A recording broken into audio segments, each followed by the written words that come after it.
Hello and welcome to another episode of the Orchardcast.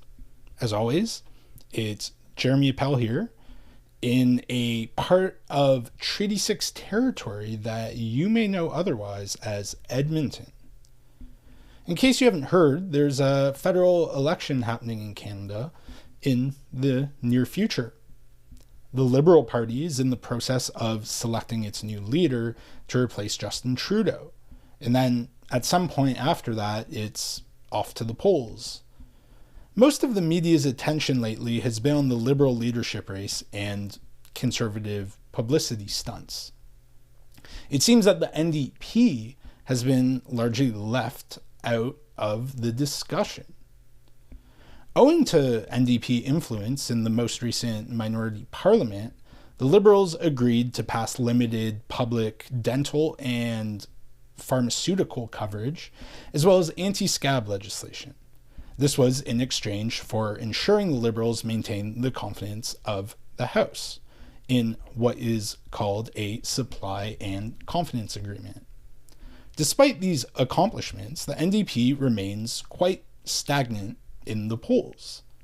Many working class voters, who are the traditional NDP base, have been won over by conservative leader Pierre Poilievre's conspiracy-tinged messaging about woke elites being responsible for their material conditions. Filmmaker and broadcaster Avi Lewis is the son of former Ontario NDP leader Stephen Lewis and grandson of former federal NDP leader David Lewis. For most of his adult life, Avi rejected following in their footsteps. He opted instead to engage with extra-parliamentary left-wing social movements. But now he's running for the federal NDP for the second time. He joins me momentarily to discuss the NDP's purpose, why he believes it's the right party for the current political moment, and a bunch of NDP inside baseball. Let's get to it.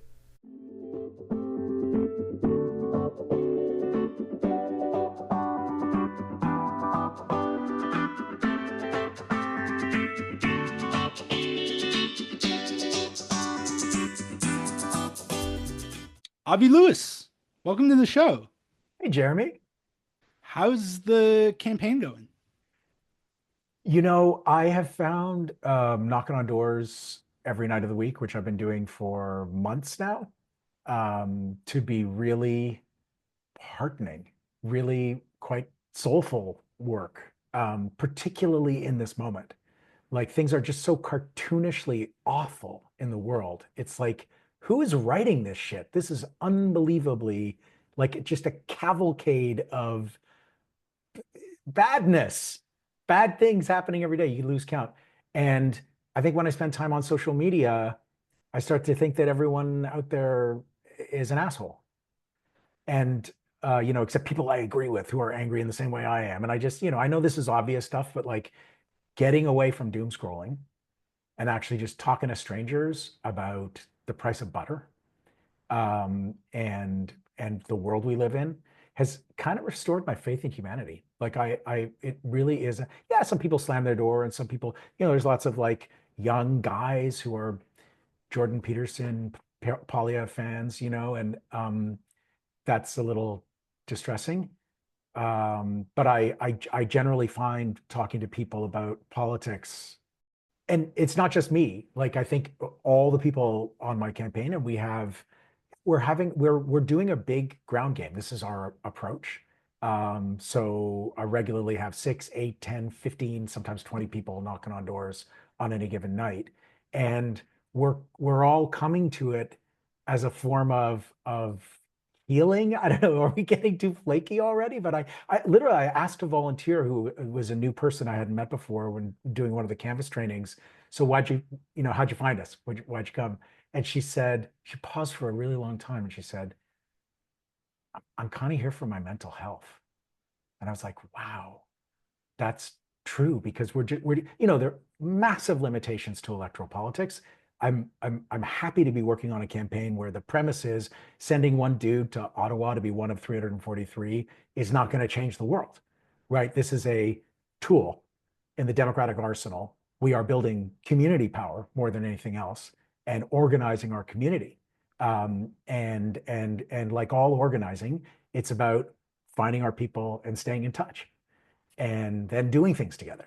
So, we don't have like an elevated a sense of like what one campaign can achieve in terms of the scale of global crises that we face and making a dent. But we are all drawn to this relatively straightforward work.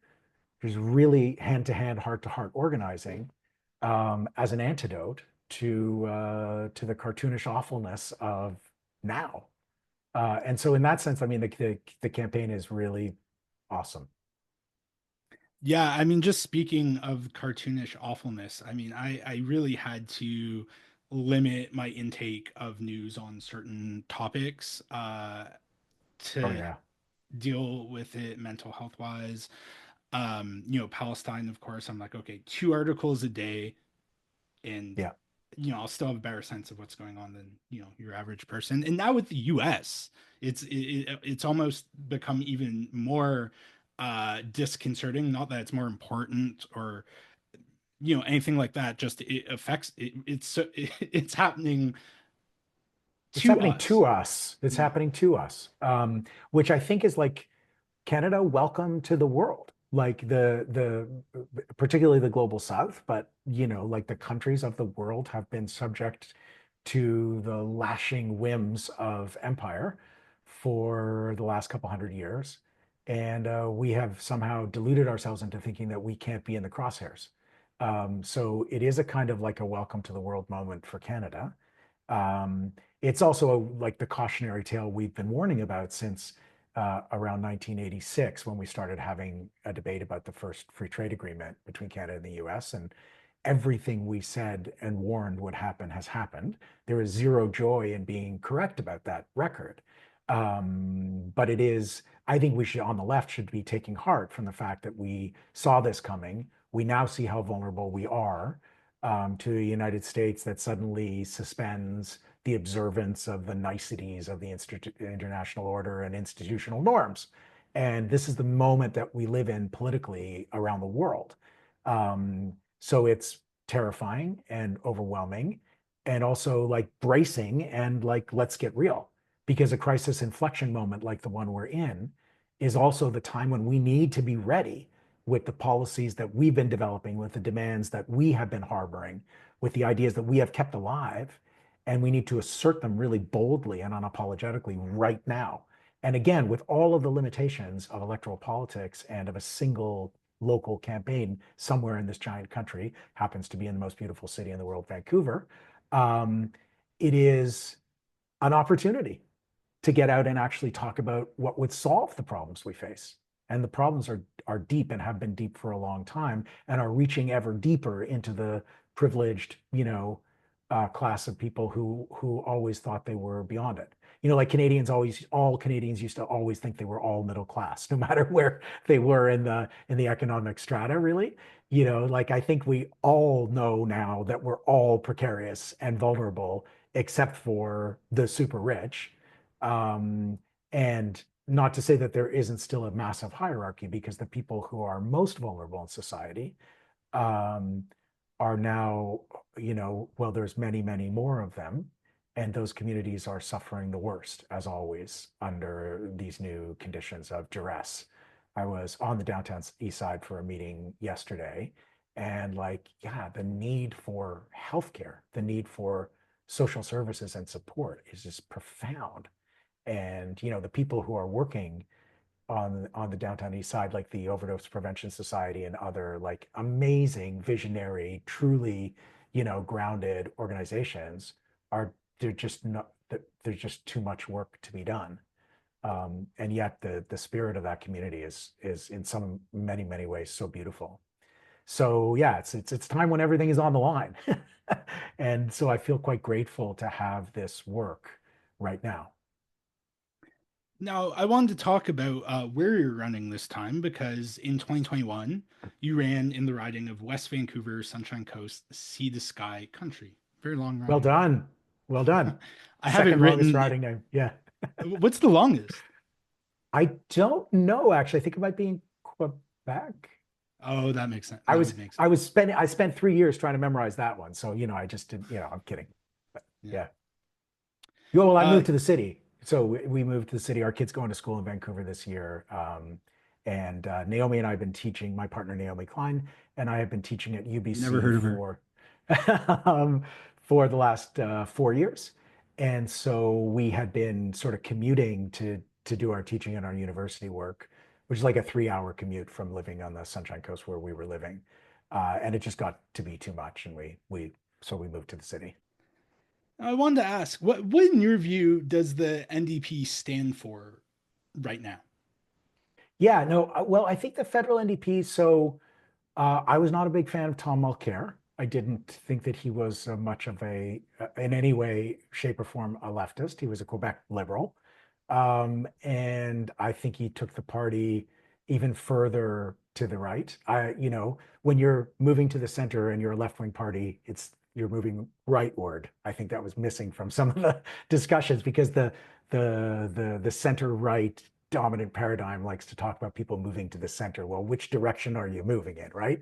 So I think there has been a correction, and I do think that since the emergence of Bernie Sanders, of the Squad, of some glimmerings of democratic socialism and left-wing populism in North America writ large, that the NDP has been working its way back to where it started. We're in the direction of where it started. The CCF was, my grandpa called it in the 1940s, an all-in people's movement, and that frankly socialist um, and social movement oriented party doesn't exist anywhere in North American politics today. But I do think that the NDP under Jagmeet has been embracing more class-oriented frameworks, talking about billionaires, talking about the 1%, um, and reframing some of its communications around, yeah, around deep inequality and the control of society by the billionaire class that is a real reality here. Of course, it's not a left-wing party the way the extra parliamentary left-wing forces in Canada would like it to be, obviously. But I think we've seen the emergence of new kinds of MPs. I see a Nikki Ashton sign in your backdrop, and Nikki, really was the left movement representative in the federal caucus for a very long time. She's got more company now, um, and I think that the party. So you asked me a really big question, which is what does the NDP stand for? I think the NDP's place in Canadian political life was to provide a true ideological diversity of choices. Traditionally, I'm talking about over the last many decades, um, and as the carrier um, and motivating force of universal public healthcare in Canada, a most fundamental defining public policy in Canada, which is an item of identity for Canadians. The NDP actually showed a difference from the American two-party system. And I think, like everywhere else in the world, the NDP has been a much more centrist force, since the dawn of the globalization era in the late 90s. And I think that, for better or worse, the party is starting to relocate in the ideological spectrum and starting to provide that a true alternative in a way that I think was really lost in the Mulcair years.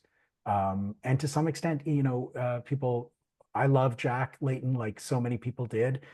Knew him since I was a kid. He gave me my first copy of Rise Up Singing, the songbook Yeah. at the famous Hootenannies at his and Olivia's. But I think the centralization of control in the leader's office and the moving to the center of the party actually sort of started in a coherent way under Jack. And so there's a long trajectory that we're talking about. So I think in moments like this, I think the NDP does offer a clear alternative to the old parties in the way that it talks about the economy, in some of the solutions that it proposes, but we're not resonating. And I wish there was more detail and substance in our demands and proposals. I think there's this whole last period where we've been in two minority parliaments where the NDP held the balance of power, and had these agreements, which I think were, resulted in some pretty historic actual policy shifts. Liberals have been promising pharmacare since the 1993 Red Book, Jeremy, written by Aviva Hosek and others, which I'm this ancient enough to remember that whole Which was thing. a Maoist text, right? Right, exactly. It was the little red platform. But and and other things like the dental care program, and the anti-scab legislation. And so like there are real and in the pandemic, I think the NDP played a really important role in getting the CERB to a level, I think tripling the initial CERB that the Liberals wanted to do, to actually be enough to support people in an emergency. And I mean, it's so striking that child poverty dropped 21% in Canada in a single year of the pandemic because $2,000 a month was a raise for so many Canadian families. I mean, just pause and think about that for a second. So I think like the accomplishments of the NDP in this last period have been meaningful, and I think that its place as a true alternative and as a push for left policy on the Liberals has been meaningful as well. Has it been like what everything I wanted, everything you wanted, everything all lefties in Canada would want to see from a left party? Has it been an anarcho-syndicalist commune operated on truly, grassroots bottom out? Come on, like it is what it is. We live in the world we live in. And I think that we've seen the NDP sort of responding to movements um, a little bit better in the past decade. Like the Palestine resolution was a profound moment for an inside-outside dynamic in the NDP that a lot of us had despaired of ever really happening again, because the conventions are so often a dance between people trying to, bring radical proposals and them getting blocked out or fenced in this, elaborate dance. And here comes Sam Hirsch and a bunch of other activists and the Palestine resolution yet again after like 3 or 4 conventions in a row over the better part of a decade. And suddenly it gets through. And 3 weeks later, Jagmeet Singh is on his feet in the House of Commons announcing a 13-point plan on Israel-Palestine that goes further than the Palestine resolution did in that was passed at that convention. So, I think it's super easy to be cynical about the NDP. I totally get it. I don't think it's for everyone to get involved in electoral politics. And I'm not I don't proselytize for it. But like, I think if you just are honest about it, there's been a new dynamic in the party in the last decade. And it's very frustrating that we're not actually breaking through in terms of electoral success. And we've kind of been stuck in this period, because I do think that there have been signs of life for a genuine conversation between the NDP and the left, whatever the hell that means and however we construct it in Canada. And that's why I'm running, because I believe that we desperately need a more sophisticated, developed, and mature relationship between social movements and the electoral left in Canada. And that is as much on the movement side as on the party side. But I actually think that the mutual sense of like threat and the shitting on each other from a great height, and the defensiveness on either side to criticism from the inside to the outside, the outside to the inside, I think it's a bunch of garbage. And people who don't want to be involved in electoral politics shouldn't. People who don't want to be involved in social movement shouldn't. But we should have an inside-outside strategy to move the goalposts and actually have a left party that is responsive to social movements, and have social movements that have a party they can respect and work with, to push politics to the left in Canada. And I just think that relationship has been very immature, to be honest, and really needs deepening and sophistication. Ironically, I think in the United States, where they have two utterly bought and paid for corporate parties, there's been a little bit more progress in having an inside-outside dynamic that can result in significant changes. The emergence of Bernie and the Squad, but other entities like the Working Families Party, primarying right-wing Democrats from the left, and actually having social movements that engage with the Democratic Party because there's nothing else, and manage to push some policy leftward. Um, don't have high expectation of the Democratic Party, and yet at the same time fight within it, right, to try to move specific causes. Um, I think that there's a bit more. I think there's a bit more sophistication in the states, ironically, when it comes to the engagement of social movements with the electoral system. In part because the CCF did begin as a social movement coalition of farmers and workers and some Anglican ministers thrown in for good measure, and a few Jewish lawyers like my grandpa. Um, but but I think because we have the third party system, we had another pole within our politics. We won universal health care in a way that put too much pressure on the NDP historically to be the hopes and dreams of social movements and also to find its place in the electoral dynamic. And I think we got to come out of that. Times are too horrifically bad.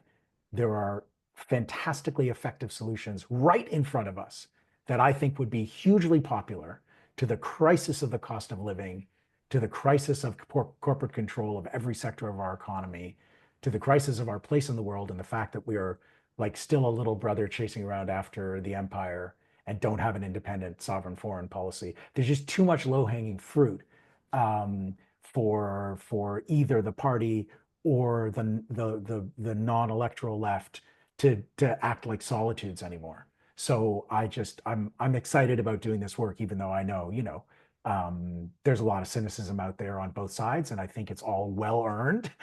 And it's just going to take a deep breath and an acknowledgement of the shit that we're actually living through for us to get on board and try to do something more constructive than this tense dynamic that's existed. And I've been at the center of it at times. The Leap Manifesto resolution right there in Edmonton, the Edmonton Convention was like a pressure cooker. It was real. Yeah, and we'll get to that shortly, but I just I wanted to ask you. You mentioned um how the NDP was able to win these significant concessions from the Liberals, things like anti-scab legislation and the birth pangs of pharmacare and dental care and Mhm. increased benefits during the pandemic.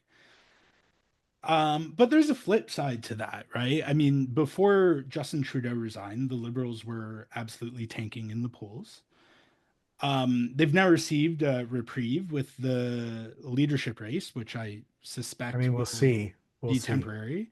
Yeah. But the reason I bring this up is because of how stagnant your party has been in the polls um, as a result of the Liberals' misfortunes. I think there's a very real sense among voters, whether rightfully or wrongfully, that, and I think Pierre Poilievre has certainly very cynically amplified this sentiment that it's the liberal NDP coalition, even though it's not a coalition, but no one really cares because it's two parties working together. So informally, you could say it's a coalition. Um, Well, no, you can't, but you do, and he did, and he said it a million yeah, times, I and mean, then I don't. I now try and now you're refrain it now because I you're like. repeating it. So thanks for that, Jeremy. Like, no, not a coalition, but yeah, I get it. Yes, of course. Um, well, I my question is, how can the NDP better distinguish itself from the Liberals than it's been doing so far?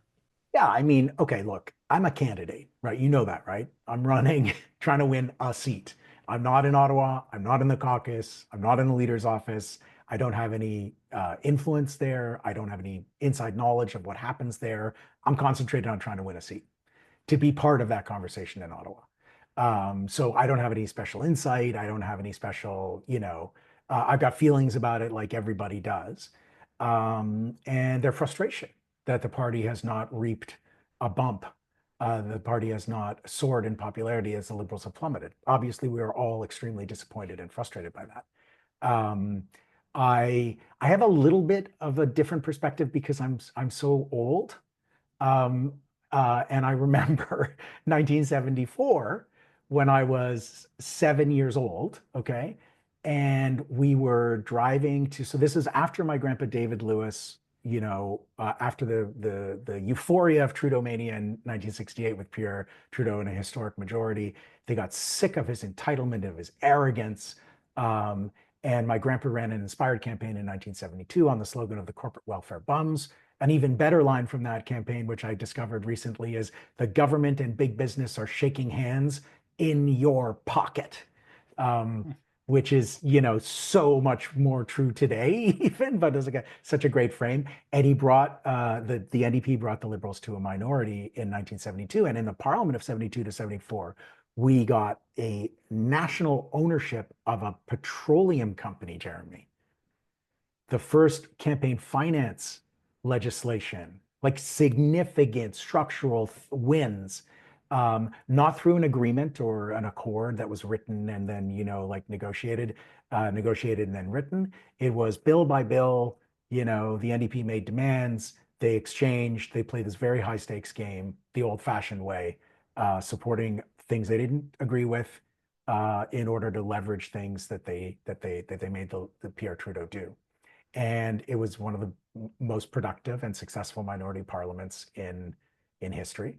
And I remember driving to my grandpa David's committee room. We didn't call them election headquarters in the 70s. We called them committee rooms, which I just think is so much more socialist culture, The committee meets in the committee room. It And sounds my like a mom, place where people can smoke indoors. So people can smoke. There's the flickering, fluorescent lights and the neon pickles and all, and on the crust cut off sandwiches and all the great stuff of the 1970s. And my mom was trying to like prepare us for drunkenness because it was my grandpa's committee room on election night. And so she was like, kids, when just want to say before we go in, when grown-ups are really happy, they get kind of silly. So I remember pulling into this little strip mall, parking, walking in, and then there's like people sitting at tables, just like in shock. And like I can almost hear the of the fluorescent lights, and people are just like, my grandpa lost his own seat. He was taken out by someone no one had ever heard of, a candidate who was just almost a paper candidate who took down the leader of the NDP in his own seat after an incredible run of extracting reforms from Trudeau, the elder. So, okay, this has happened before. This is a common feature of our distorted, undemocratic first past the post system. It's incredibly difficult for a third party that holds a balance of power to actually harvest credit for the reforms they extract in the next election. It has never really happened. In fact, the 2021 election result, which was exactly the same almost to the seat as the 2019 election result, was in a way a historic one because the NDP didn't get hammered after a minority parliament, which traditionally it had always done. So this is an unfortunate cycle that happens in our electoral system. And it doesn't make it any less frustrating. I have all kinds of ideas. If I was king, how it would have been different. I'm sure you do, and every other lefty in Canada. But hell, they were battling it out, bill by bill, with some very slippery interlocutors in the Liberal Party, and they got what they got, and they fought for what they fought for. And I would have done it differently, and I wasn't there. So I think it is what it is. I think if you look at the initial agreement that the NDP signed with the Liberals, that the sort of the only main thing was the dental care, and you look at the no agreement pandemic benefits that were negotiated, right, which were outside of a supply and confidence agreement, and then you look at the second confidence and supply agreement, that had the pharmacare, birth pangs, as you nicely put it. There was clearly some learning there. The first one was too vague. The second one was much more specific. The demands got clearer. Like this was all helpful. So I think the question of whether the NDP gets credit or not, in part, is structural. It's part of our very distorted first past the post system. It's also part of the reality of the media landscape, which is, despite the fact that it's fractured and there's a thriving indie media scene and there's an oh my god right-wing media machine, which happens in a completely parallel universe to whatever is left of legacy media. I mean, you know the landscape very well because you're part of it. None of it is fair to the NDP. None of it actually reports on what the NDP actually says and does in Parliament. So we don't have, even if you're looking for it, it's kind of hard to get real information. Um, but there's been a big communications problem. And as I'm talking to voters at the door, I think people are perplexed. Jagmeet has been correctly angry with the Liberals, and yet it is true that he has continued to support their government in exchange for, certain demands. And so people have not got a clear message all the time about why the NDP is doing what it's doing. I think when someone sits down and explains it, it makes a ton of sense to me. Um, but that's what we're confronting: is that people are, you know, are are confused, and that's not helping us right now. But like, I think it's a little early to declare things over. The election hasn't been called yet, and I think it's really striking that the less Canadians know about a Liberal leader, the more they like him. Uh, and this, like you, I think this could be the high point of Carney's popularity, but it sort of puts everything on the table in this election, because there's so many things that could happen.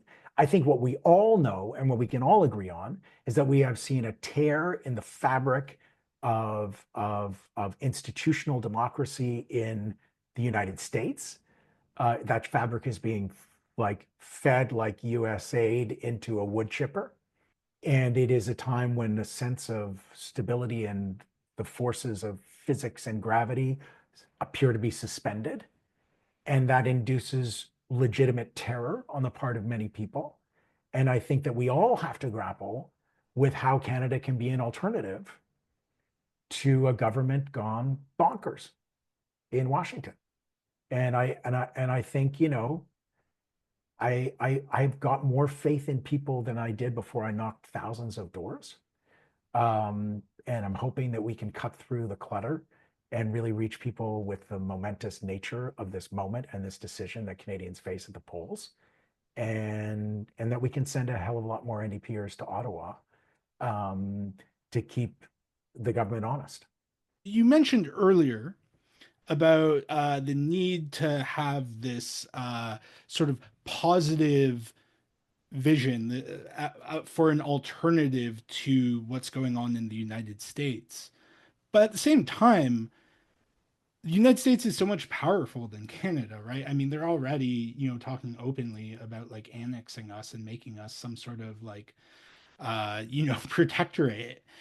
Um, and I mean, I think that poses like a clear challenge to presenting this clear, uh, co- coherent, social democratic vision that you're talking about that is in direct contrast to the Trump administration. So how do you navigate that when there's this threat of our much bigger, more powerful neighbor just taking us over?